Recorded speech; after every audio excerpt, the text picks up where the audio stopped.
Bienvenue. Devant moi se trouve un Infinix Hot 50 Pro Plus et aujourd'hui je vais vous montrer comment mettre cet appareil en mode fast boot, précisément et facilement.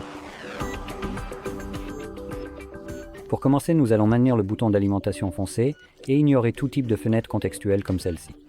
À partir de là, sélectionnez éteindre 2 fois, puis attendez que l'appareil s'éteigne, ce qui sera indiqué par une vibration. Une fois que vous sentez cela, maintenez simultanément le bouton d'alimentation et le bouton de volume haut. Et lorsque vous voyez le logo Infinix, vous pouvez relâcher le bouton d'alimentation, mais continuer à maintenir le bouton de volume haut jusqu'à ce que vous voyez la page XOS comme celle-ci. Ensuite, à nouveau, nous allons maintenir le bouton d'alimentation et tout en le maintenant, vous allez appuyer une fois sur le bouton de volume haut, puis relâcher le bouton d'alimentation. Et comme vous pouvez le voir, cela nous amène en mode récupération. Donc maintenant, à l'aide des boutons de volume, vous devez sélectionner soit redémarrer vers le bootloader, soit entrer en fast boot. Et ces deux options correspondent au mode fast boot, simplement elles sont un peu différentes l'une de l'autre.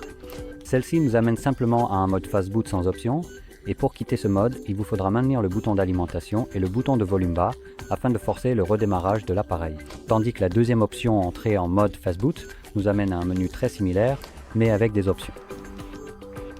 Et vous pouvez naviguer en utilisant les boutons de volume, ce que je ne pense pas avoir mentionné. Donc dans le menu précédent, vous faites la même chose, naviguez avec les boutons de volume et confirmez les options avec le bouton d'alimentation, et c'est pareil ici. Voici donc le mode fast boot avec des options, mais si nous descendons jusqu'au bootloader, vous verrez qu'il s'agit aussi du mode fast boot, mais sans aucune option. Voilà. Et comme je l'ai mentionné, pour quitter ce mode, il suffit de maintenir le bouton d'alimentation et le bouton de volume bas.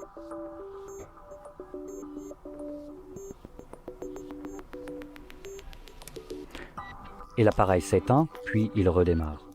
Et cela nous ramènera automatiquement sous Android, le système d'exploitation.